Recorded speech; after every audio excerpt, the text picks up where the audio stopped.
parler de fond de teint et plus particulièrement comment bien appliquer son fond de teint. Ça fait partie des nouvelles petites vidéos beauty class que je fais pendant tout l'été puisque c'est des vidéos que j'avais déjà faites mais à l'ancienne, il y a très longtemps, j'avais même pas mué à l'époque pour te dire, mais pas de barbe ni rien. Donc je les refais un petit peu à la sauce moderne en ajoutant les petits conseils que j'ai pu glaner en quelques années. Donc comment bien appliquer son fond de teint déjà? Quand appliquer son fond de teint? Il y a deux écoles. Soit vous appliquez votre fond de teint juste après votre crème de jour, donc pour commencer le maquillage, soit vous savez que vous allez vous faire un maquillage des yeux un peu patate, qui a des risques de chute de fard. Par exemple, si vous faites un big charbonneux, vous avez complètement le droit de vous faire le teint à la fin. Donc vous commencez par les yeux et vous finissez donc, par le fond de teint, après l'anti-cerne, le blush, etc., etc. Il y a deux écoles, les deux sont valables et je pense très sincèrement quand vous faites un vrai big maquillage en contour, en charbonneux, c'est mieux de faire le fond de teint après.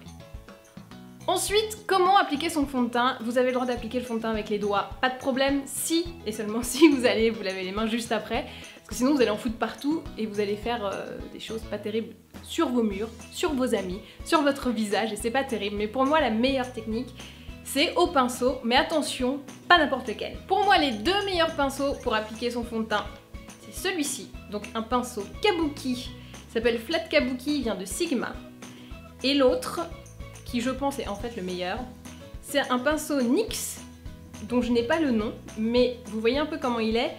Il a un peu cette forme tulipe. Je sais pas si c'est vraiment une tulipe, mais bon, vous voyez, il est rond, mais il revient un peu en centre comme ça, il est un peu plus épais sur le côté, et il s'affine en pointe. Pourquoi j'aime pas les pinceaux plats? Parce que je trouve que ça fait des grosses traînées de produits.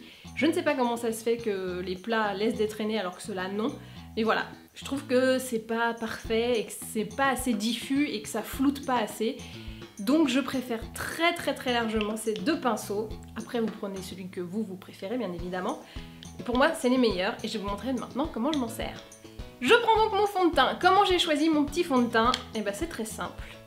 J'ai pris du fond de teint comme ça et je l'ai mis là. Et si ici ça se fond bien dans la peau, dans la même couleur, qu'il n'y a pas une démarcation machin, c'est que c'est la bonne couleur. On ne teste pas un fond de teint sur la main. Vous voyez que sur ma main, ça ne va pas du tout. Sur le visage, nickel. Donc on teste toujours un fond de teint à la lumière du jour. N'hésitez pas, si vous êtes chez Sephora ou autre, bah vous sortez, vous prenez un petit miroir, vous regardez, vous faites ok c'est bon. Parce que parfois la lumière artificielle, soit ça vous jaunit, soit ça vous blanchit, enfin bon, c'est pas génial. Donc on n'hésite pas, on sort et voilà, on se prend son miroir, on fait ah voilà, c'est bon, elle avait raison, et on peut l'acheter. Mais vous sortez pas avec le fond de teint pas acheté. Hein. Vous prenez le testeur, vous mettez sur le dos de la main et vous testez. On ne vole pas des produits sous prétexte que vous allez les tester à la lumière du jour. Ne dites pas que je vous ai dit ça, hein. Sinon chez Sephora on peut être content. Hein. Non, je ne vous ai pas dit de voler le produit. Juste ça.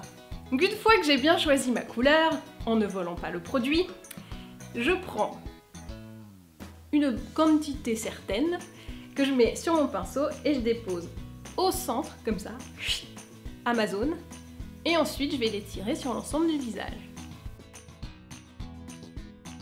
Une fois que c'est étiré, je floute. Donc je fais des petits ronds, un peu partout, hop, ce qui fait que comme ça, j'aurai pas de traces de fond de teint. Donc les zones à vraiment bien marquer, c'est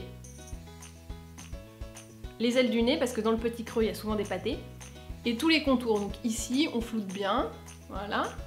Racine des cheveux, on floute bien.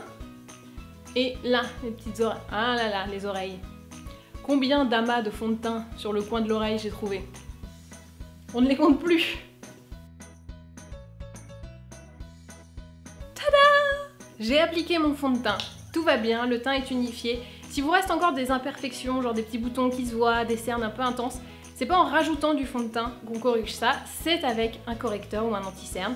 Donc évitez d'avoir un fond de teint trop épais comme on dit, mais je ne savais pas si épais vous alliez... Bon bref, pas de fond de teint trop épais, sinon ça fait vraiment pas naturel du tout, c'est pas très joli, et bon voilà, on préfère avoir un teint bien unifié avec un fond de teint, et ensuite venir corriger par touche, pour ensuite avoir une peau parfaite.